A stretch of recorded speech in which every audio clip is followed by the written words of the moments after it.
que l'Éternel, par sa parole, par la prophétie, peut te transformer. Je déclare une transformation par la parole et la prophétie de l'Éternel. Alléluia. Alléluia.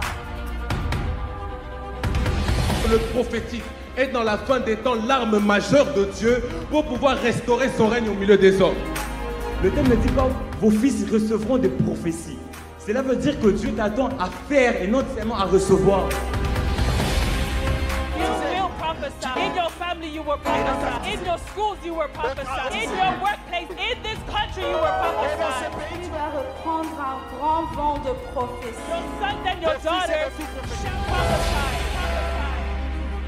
Il dit ça ne dépend pas de qui est prophète ou qui ne l'est pas, mais que c'est le moment maintenant. Moi, ma propre définition de prophétie, c'est prendre l'invisible, le ramener au visible, L'action dans le prophétique n'est autre que le résultat d'une inondation de l'esprit dans le secret. Le fait que les fils doivent prophétiser n'est tout simplement qu'une conséquence, si je puis dire, d'une action qui a été réalisée au préalable par Dieu.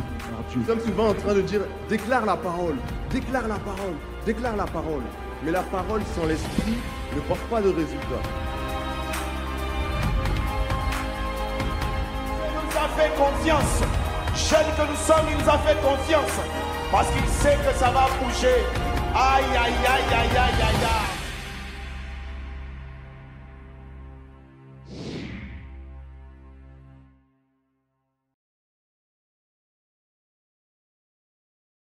Alléluia. Vous avez réussi à me faire rougir un peu. Ça ne se voit pas à cause de la lumière. Mais est-ce que maintenant on peut acclamer très fort pour Jésus?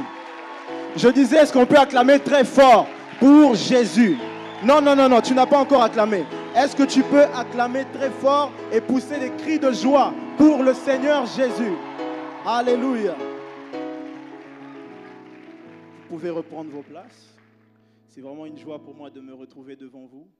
Merci au pasteur Papicho pour la marque de confiance. Merci au pasteur Noëlla de nous donner l'opportunité aussi de vous parler, de nous prêter sa chair, parce qu'ici c'est son bureau. C'est sérieux ici, je vous dis. Donc c'est son lieu de travail. Il nous a donné cette opportunité de pouvoir vous parler. Je bénis le Seigneur pour cela. Merci à mes frères et sœurs, chefs de groupe, les référents. Merci aux hommes de Dieu qui sont présents. Que Dieu vous bénisse abondamment. Et nous allons prendre nos Bibles. Je vais vous proposer 4 portions des Écritures. J'entends quelqu'un dire c'est beaucoup, 4. Vous allez voir, c'est très rapide. Le premier texte nous a été déjà donné. Nous allons dans Joël 2, verset 28. Après cela, je répandrai mon esprit sur toute chair. Vos fils et vos filles prophétiseront. Vos vieillards auront des songes et vos jeunes gens des visions. Le deuxième passage, c'est dans 1 Roi 19, versets 19 à 20. 1 Roi 19, versets 19 à 20. Je lis. Élie partit de là et il trouva Élisée, fils de Shaphat, qui labourait. Il y avait devant lui 12 paires de bœufs et il était avec la 12e. Élie s'approcha de lui, il jeta sur lui son manteau. Élisée, quittant ses bœufs, courut après Élie et dit « Laisse-moi embrasser mon père et ma mère, et je te suivrai. » Élie lui répondit « Va et reviens, car pense à ce que je t'ai fait. » Le troisième passage, c'est dans 2 Rois 3, verset 11. 2 Rois 3, verset 11. Il est écrit, mais Josaphat dit, n'y a-t-il ici aucun prophète de l'Éternel, par qui nous puissions consulter l'Éternel? L'un des serviteurs du roi d'Israël répondit, il y a ici Élisée, fils de Shaphat, qui versait l'eau sur les mains d'Élie. Retenez bien la fin, qui versait l'eau sur les mains d'Élie. 1 Samuel 17, verset 58, le dernier passage. 1 Samuel 17, verset 58, il est écrit « Saül lui dit, de qui es-tu fils, jeune homme ?» Et David répondit « Je suis fils de ton serviteur Isaïe, le Bethléemite. » Alors le thème que je vais exploiter ce soir, c'est tout simplement « De qui es-tu fils ?» Alors que nous sommes dans ce grand thème, vos fils et vos filles prophétiseront, le thème qui s'est imposé dans mon cœur, que Dieu m'a donné, c'est « De qui es-tu fils ?» Et je sais, lorsque nous sommes dans des réunions comme ça, c'est difficile de parler du prophétique parce que nous sommes en face des personnes qui ont l'habitude d'entendre des prédications sur la prophétie. Vous avez assisté à Rising Star 1, 2, vous étiez à la Co-Girafe, donc on a parlé du prophétique, donc c'est difficile. Mais par la grâce de Dieu, nous allons redécouvrir le prophétique. J'aimerais d'abord que vous allez m'aider à prêcher pendant ces instants. Donc vous allez vous tourner vers votre voisin, le saluer de gauche et de droite, en disant « Bonjour prophète, bonjour prophétesse ». Non, il faut le dire, bonjour prophète. Si tu connais son prénom, rajoute son prénom. Bonjour prophète, bonjour prophétesse. Vous venez de m'aider à prêcher, vous avez introduit le premier point, c'est que nous avons tous le potentiel de prophétiser. En nous, nous avons le potentiel prophétique. Le prophétique, c'est simplement la conséquence de l'effusion du Saint-Esprit. Dans ce passage, le prophète Joël est formel, il dit « Je répandrai mon esprit sur toute chair ». Il y a une autre version, parole de vie, qui dit « Je donnerai mon esprit à tous ». Quand on dit « tout », c'est la totalité. Donc, aucune personne n'est épargnée. On parle de tout le monde. À partir du moment où nous recevons Jésus comme notre Seigneur et Sauveur et que l'Esprit de Dieu habite en nous et qu'il est sur nous, nous faisons partie de ces personnes qui doivent bénéficier de cette prophétie. Est-ce que quelqu'un le croit ? Nous faisons partie de ces personnes qui doivent bénéficier de cette prophétie. Car voyez-vous, il est impossible d'avoir Jésus dans sa vie sans être prophétique. Parce que celui qui a Jésus dans sa vie ne marche pas avec un Dieu historique, mais un Dieu prophétique. Celui qui marche avec Jésus ne marche pas avec un Dieu historique, mais un Dieu prophétique. Et en ce qui concerne le déversement de l'esprit, Dieu est très large. Il dit toute chair. Il ne dit pas seulement des pasteurs, seulement des prophètes, mais il dit toute chair. Donc nous faisons partie de cette promesse. Et le verbe qui est choisi, c'est répandre. Je répandrai mon esprit. En d'autres termes, cela veut dire je vais verser, je vais déverser. Comme quand on prend un liquide, je vais faire couler cela. Et j'ai trouvé un deuxième sens qui m'a paru très bonne, c'est rendre public. Répandre, ce n'est pas seulement déverser, mais rendre public. En d'autres termes, Dieu est en train de dire que l'action que je vais faire dans ce siècle présent, je vais le rendre public. Si dans l'ancien temps, je le faisais de manière secrète, maintenant, il est temps de déverser mon esprit et que tout le monde puisse le voir, que tout le monde puisse attester cela. Lorsque nous lisons la Bible, nous voyons que la Bible, c'est l'histoire de Dieu avec des prophètes. De Genèse à Apocalypse, vous allez remarquer que Dieu n'a utilisé que des prophètes. La reine Esther était une prophétesse. Peut-être ça vous choque. Adam était un prophète. Samuel était un prophète, Élie était un prophète. Mais le problème est que nous avons du mal à croire cela parce que nous avons mis le prophétique dans une certaine boîte. Nous avons mis le prophétique dans une boîte alors que le prophétique est plus large qu'on le pense. Nous avons réduit le prophétique dans notre génération à l'une de ses expressions. On se dit le prophétique, c'est quand on dit « Oh, je vois un D-I-A, T-A-Z-I, diatasie. Ok. Je vois un M-I-S-C-H-A-E-L, Michael. C'est qui? C'est ton frère. Ok, on acclame pour le Seigneur. Waouh, il est prophétique. Non, il n'y a pas que ça. Il n'y a pas que ça dans le prophétique. Le prophétique est tellement large. Être un prophète veut simplement dire être un messager. En hébreu, il y a ce nom Nabi qui veut dire l'homme qui parle, l'homme qui a un message, l'homme qui a quelque chose à dire. Le prophète, en fait, n'est pas seulement la personne qui transmet la pensée de Dieu, mais le prophète est une personne qui transmet Dieu. Le prophète ne transmet pas la pensée de Dieu seulement, mais le prophète a la mission de transmettre Dieu. Parce que Dieu se trouve dans sa parole. Notre Dieu est ce qu'il a. Notre Dieu est ce qu'il a. Jésus dit, je suis le chemin, la vérité et la vie. Donc je n'ai pas seulement le chemin, mais je suis le chemin. Je n'ai pas seulement la vérité dans ma bouche, mais je suis la vérité. Je n'ai pas seulement la vie, mais je suis la vie. Et la Bible dit encore, au commencement était la parole. La parole était avec Dieu et la parole était Dieu. Donc notre Dieu est ce qu'il a. Amen. Le prophète est un messager. Il sait au plus profond de lui qu'il n'est pas sur terre par hasard. Il sait qu'il a une mission à accomplir. À partir du moment où tu sens au plus profond de ton être que tu as une mission à accomplir, c'est là que le prophète qui est en toi veut s'exprimer. C'est là que le prophète qui est en toi veut se manifester. Nous avons réduit le prophétique à certaines choses, alors que Dieu voit cela plus large. Nous avons pensé dans notre tête que le prophétique ne s'exerce qu'à l'église. Nous avons pensé que le lieu où il faut prophétiser, c'est à l'église. Alors que Dieu ne voit pas seulement l'église, c'est à l'extérieur que ça doit se faire. C'est à l'extérieur que le prophétique doit s'exprimer. Nous avons réduit cela seulement à l'église. Si tout le monde prophétise à l'église, qui va prophétiser sur qui? Essayez de réfléchir un peu. Tout le monde dans la salle, nous prophétisons qu'à l'église. Qui va entendre? Qui va écouter? À quel moment une personne va s'asseoir pour écouter? Ça sera le désordre. Mais c'est à l'extérieur que cela doit se passer. Dieu ne voit pas seulement des prophètes de ministère à l'église. Dieu voit des personnes qui ont des entreprises, mais prophètes. Dieu est en train de voir des sportifs de haut niveau, mais prophètes. Dieu est en train de voir des footballeurs professionnels, mais prophétiques. Il est en train de voir des basketteurs, mais prophètes. Il est en train de voir des ministres prophétiques. Il est en train de voir des médecins prophétiques. Peu importe le domaine, il est en train de voir ces personnes prophétiques. Alléluia. Nous nous battons pour la chair, alors qu'il y a une plus grande chair à l'extérieur. Nous nous battons pour être derrière ici, pour prêcher, tenir le micro, alors qu'à l'extérieur, dans le métro, dans le lieu de travail, il y a une plus grande chair.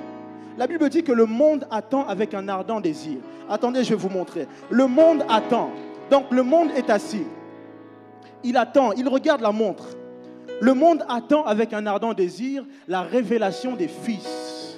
Le monde attend la révélation des fils qui prophétisent. Je suis en face des personnes que le monde attend. En fait, je suis en face des personnes que le monde est en train d'attendre. Si tu es là, crie Alléluia, c'est moi. Dis c'est moi, c'est moi. Le monde attend avec un ardent désir. Le monde est impatient. Il veut ce qui prophétise. J'aime ce passage parce qu'on dit je répandrai mon esprit sur. On a la même Bible. Hein? Sur. Il y a l'esprit.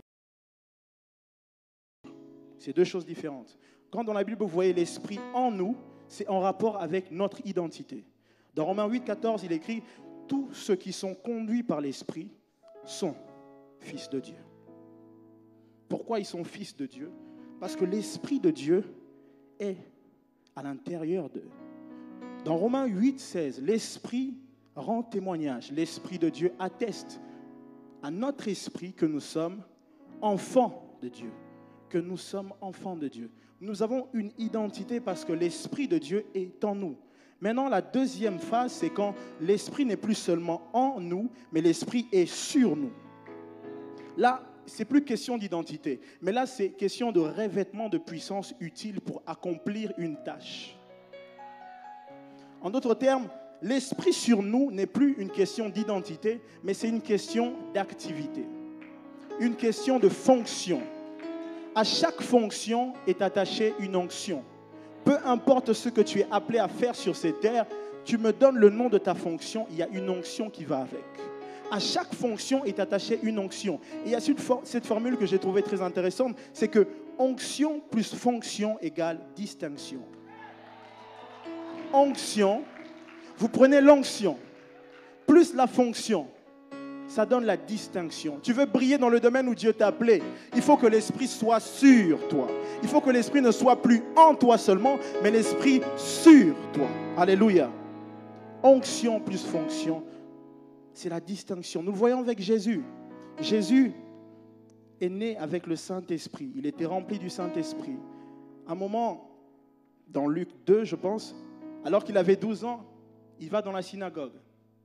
Il va devant les théologiens, tout ce qu'il y a, les iens, là, les gens qui connaissent la Bible, les docteurs de la loi. Il est en train de parler des choses et les docteurs étaient choqués. Il dit, mais il sort d'où ce jeune homme? Il sort d'où? Il est tellement intelligent. Mais qu'est-ce qui s'est passé? Jésus, à ce moment, avait l'esprit en, mais il n'avait pas encore l'esprit sur lui. Voilà pourquoi il ne pouvait que seulement étonner, mais il n'avait fait aucun miracle. Peut-être dans son quartier, il y avait des personnes qui mouraient. Peut-être que sa maman avait un rhume, mais il ne pouvait pas guérir. Il était peut-être frustré. Mais il avait l'esprit en, mais il n'avait pas encore l'esprit sur. Mais la Bible dit dans Luc 4, Et là, dans Luc 4, il revient dans une synagogue, le même lieu. Il revient dans une synagogue. Là, il ne dit pas « l'Esprit est en moi ». Il prend le rouleau, il dit « l'Esprit est sur moi ». Il n'est plus question de l'Esprit en, mais c'est l'Esprit sur moi. Il m'a oint pour. Là, ce n'est plus une identité, mais c'est l'activité. Il m'a oint pour. Il faut que l'Esprit dans cette génération ne soit plus seulement en nous, mais que l'Esprit soit sur nous. Et c'est ce que Dieu est sur le point de faire dans le nom puissant de Jésus. Alléluia. Il y a aussi la différence à faire entre le don prophétique et le ministère prophétique. C'est deux choses très différentes. Il y a le don prophétique et le ministère prophétique. Le don prophétique, c'est ce que Dieu donne quand tu as soif, quand tu as un désir ardent. Dans 1 Corinthiens 14, on dit recherchez l'amour, mais désirez, aspirez au don spirituel, mais surtout la prophétie. Donc, lorsque tu aspires, tu as un ardent désir, tu as la soif devant Dieu, c'est là que Dieu te donne cette opportunité, cette capacité d'exercer ce don prophétique, de l'avoir. Mais en termes de ministère prophétique, là, c'est différent. C'est Dieu qui appelle. Dans Éphésiens 4, 11, on nous donne la liste des personnes que Dieu appelle, les apôtres, les prophètes, évangélistes, pasteurs et docteurs. C'est là les 5 ministères. J'allais entrer en profondeur pour parler de ces ministères, mais je pense qu'on n'a pas beaucoup de temps. On va passer aux autres points. Mais j'aimerais m'attarder sur le prophète. En fait, le doigt qui représente le prophète, c'est l'index. Nous avons 5 ministères. Vous savez, quand nous avons envie de saisir un objet, nous utilisons notre main. Pour avoir cette bouteille, il m'a fallu d'utiliser simplement ma main. Et Dieu utilise le même procédé. Pour faire du bien à quelqu'un, il utilise les hommes. Le meilleur moyen de Dieu pour toucher les hommes, c'est les hommes. Nous avons l'apôtre qui est représenté par le pouce, le prophète l'index, l'évangéliste le majeur, le pasteur l'annulaire et le docteur c'est l'auriculaire. Mais le doigt qui m'intéresse, c'est le prophète. C'est le doigt qu'on utilise pour montrer une direction. Quand on me demande où se trouve tel lieu, je ne vais pas montrer, il se trouve là. On va dire, mais le gars est bizarre. Je vais dire, il se trouve là. Où se trouve telle personne? Je désigne la personne avec le doigt, l'index. Donc, Dieu élevait un prophète en Israël à partir du moment où le peuple s'égarait. Quand le peuple prenait une mauvaise direction, Dieu élevait à chaque fois un prophète. La présence d'un prophète annonce un changement. À chaque fois que vous voyez un prophète, cela veut dire qu'il y a un shift qui est sur le point de se passer. Le prophète est la provision de Dieu. Le prophète est la réponse de Dieu au désespoir des hommes. Je vois dans Juge 6, quand nous lisons ce passage, nous voyons par rapport à Gédéon, quand il rencontre l'ange qui dit vaillant héros, etc. Mais un peu en haut, nous voyons que le peuple était dans la misère. Le peuple était dans le désespoir. Et à un moment, ils crièrent à l'Éternel. Et Dieu n'a pas envoyé un ange, mais Dieu a envoyé un prophète. L'index n'est pas seulement le doigt qui montre la direction, mais c'est aussi le doigt qu'on utilise pour menacer. Quand tu veux menacer une personne, je vais te taper. On ne dit pas je vais te taper. C'est avec l'index. Donc le prophète n'est pas toujours là pour nous dire ce qu'on veut entendre. Il peut arriver que le prophète puisse nous dire des choses qui vont nous faire mal au cœur. Le prophète est la provision de Dieu, la réponse de Dieu à notre désespoir. De qui es-tu fils? Parler de fils, c'est parler de la maturité. Dans Joël 2,28, on voit 3 différents stades de la vie d'un homme. Nous voyons les jeunes gens, le fils et les vieillards. Les jeunes gens a la vision, c'est le moment où il planifie, il a des pensées, il a une révélation de Dieu. Le fils a le prophétique, c'est le moment où il agit. Le prophète, le vieillard, après avoir agi, il entre dans le repos. Il se repose après son activité. De qui es-tu fils? De qui es-tu fils? J'aimerais parler du fondement, de quelque chose que je trouve très important. De cela dépend la réussite ou l'échec dans le prophétique. La base de tout. De qui es-tu fils? On trouve cette expression dans la Bible plusieurs fois. Mais dans 1 Samuel 17, 58, c'est après que David avait terrassé Goliath. Alors que David avait tué le géant Goliath qui faisait peur à tout le monde, il avait la tête de Goliath dans sa main. Il était devant le roi Saül. Et Saül était tellement étonné par ce qu'il a fait. Il dit, mais jeune homme, tu sors d'où? De qui es-tu fils? En d'autres termes, Saül veut attribuer la réussite de David à son père. Il veut attacher la réussite de David à son père. Dans la culture israélite, l'identité d'une personne était toujours déterminée par une autre personne. C'était soit par le père ou par le maître. Donc quand on vous voit, votre identité est d'abord déterminée par une autre personne. Donc c'est soit votre père ou soit votre maître. Il dit, mais tu sors d'où? De qui es-tu fils? Nous voyons cela plusieurs fois dans la Bible. On nous dit fils de Juda, Josué fils de Nun, Gédéon fils de Joas, Saül fils de Kis. Nous voyons cela. Et dans l'autre passage que nous avons lu, 1 Roi 19, on nous présente deux personnages. Élie le prophète qui rencontre un autre, Élisée, un autre homme, Élisée, fils de Shaphat, qui était un riche cultivateur. Élie s'approche d'Élisée et jette son manteau. Élie ne dit rien, il vient, il jette son manteau. Mais Élisée a compris quelque chose.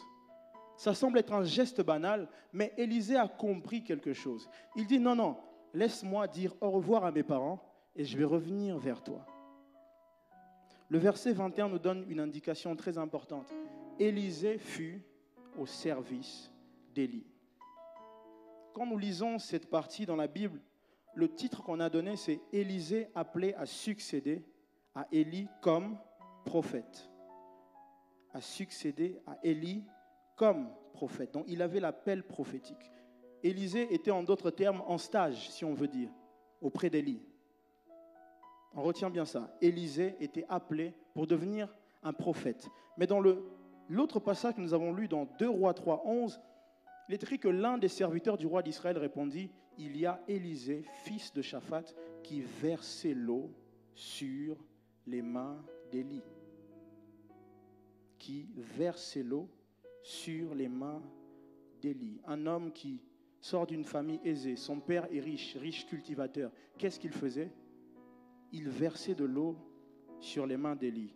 Donc c'est comme si Élie avait mangé la semoule. Il voit que sa main est sale. Il dit, Élisée, tu es où? Élisée vient avec le verre, avec la bassine, et il verse la main, il verse de l'eau sur les mains d'Élie.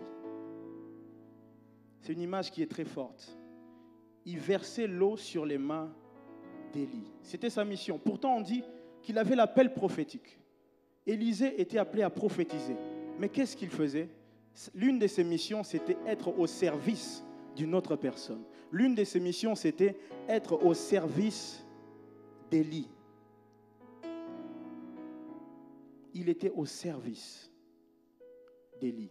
La force du prophétique réside dans le caractère. La force du prophétique réside dans le caractère. Parce que le don va t'ouvrir des portes.